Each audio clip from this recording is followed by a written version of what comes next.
How many times do you have to go through burnout before you choose a different way of living? Well, apparently, if you're someone like me, a lot. In today's video, we are going to talk about burnout, my extensive experience with it, and my way out, and specifically 9 concrete things you can do to find more ease in your life.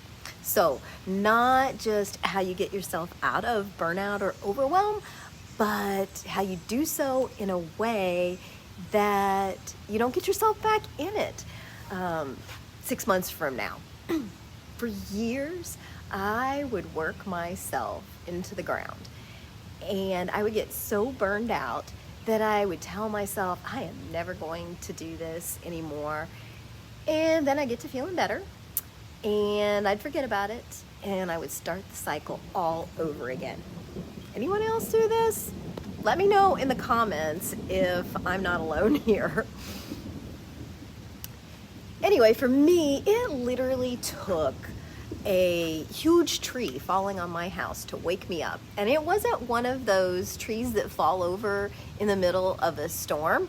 No, it was a perfectly calm, clear day, and all of a sudden there's a huge bang and a tree falls on the roof of my house, and there's large branches sticking in through gaping holes in my bedroom and in my living room. It literally scared the bejesus out of me.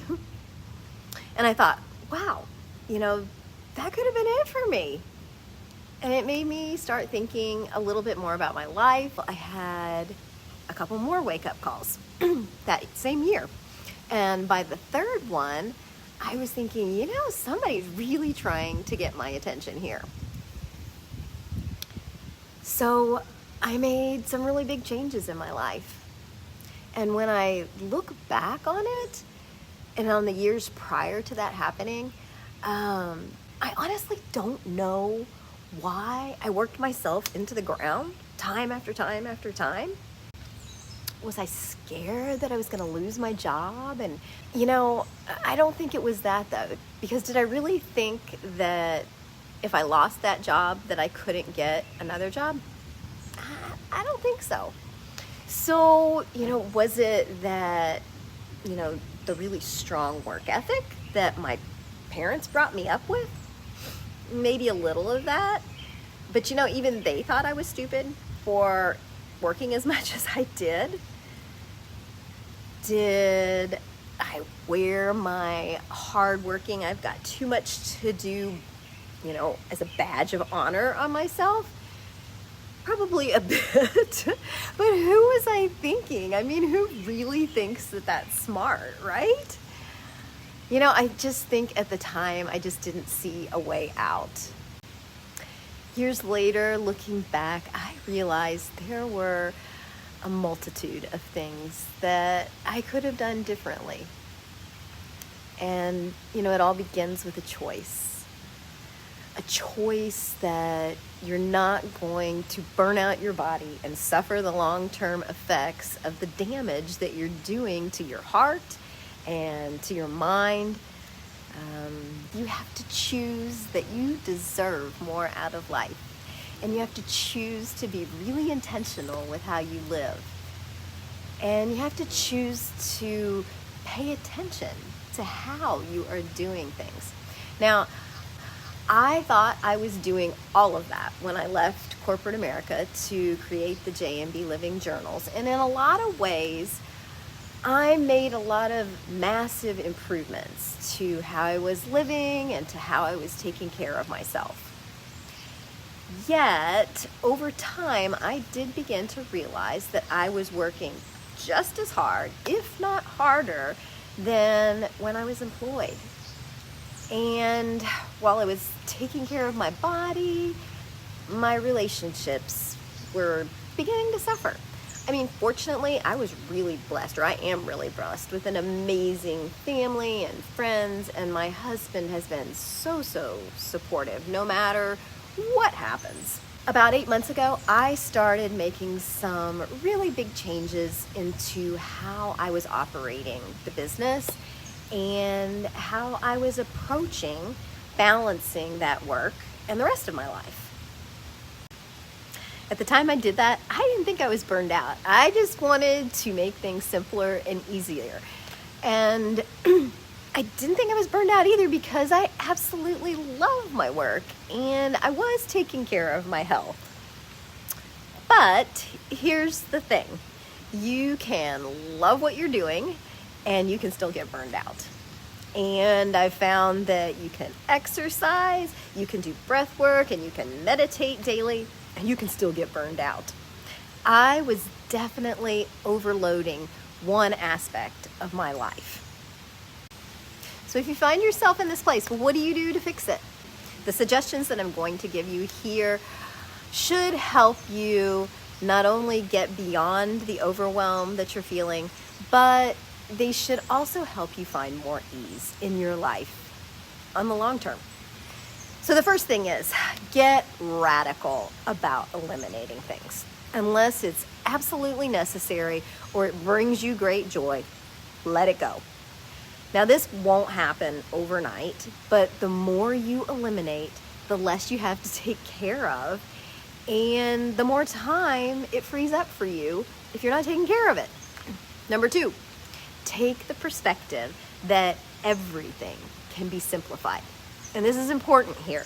You need to set aside time to brainstorm how, and set aside time to figure out how to make the simplification actually work and actually do the simplification. So you'll likely have to do some things to free up the time to the brainstorming. So again, get back to getting radical about eliminating. Number 3, figure out what is most important and what is most important to you.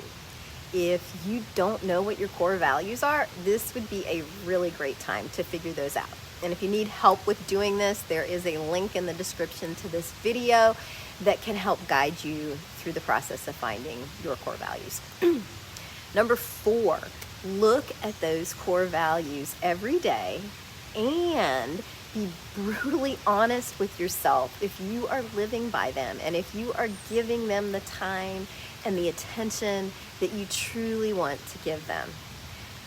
I, for a long time, was looking at my core values every day, but I wasn't asking myself this question. And if you are not living in alignment with those core values, then you just need to go back to number 1 again. And number 2, eliminate and simplify to create time and space so that you can do so. Number 5, make sure that you handle any limiting beliefs that you might have.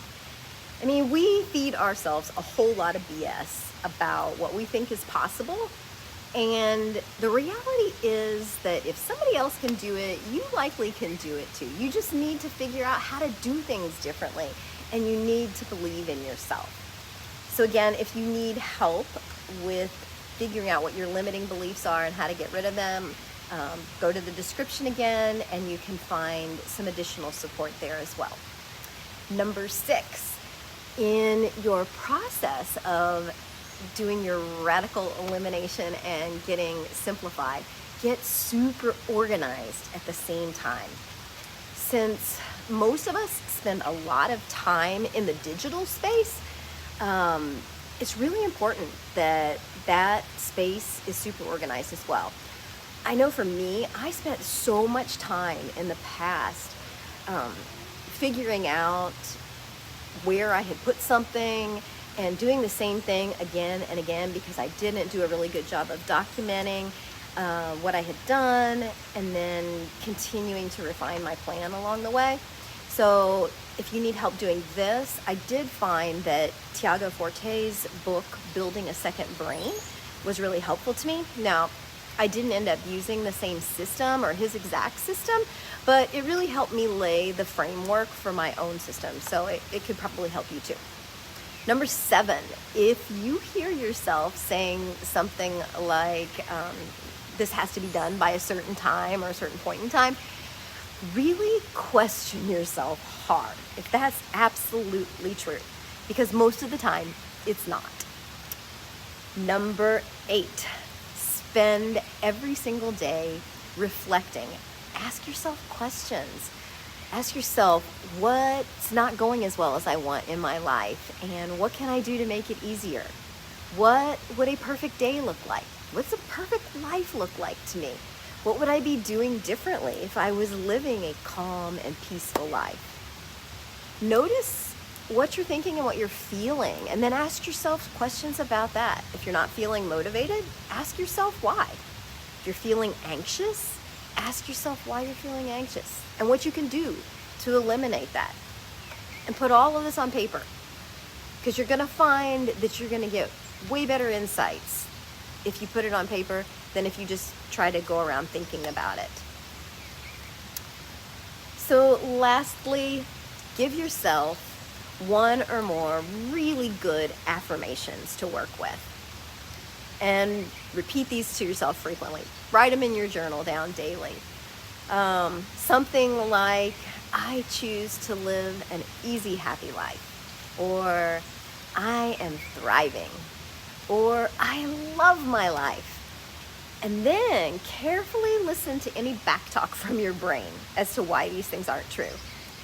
And when you get that, really brainstorm about what you can do differently to move yourself in a direction to make these things feel true for you. So if you have been overdoing it, I hope by this point I have inspired you to feel that there is a better way and that you are capable of making it happen.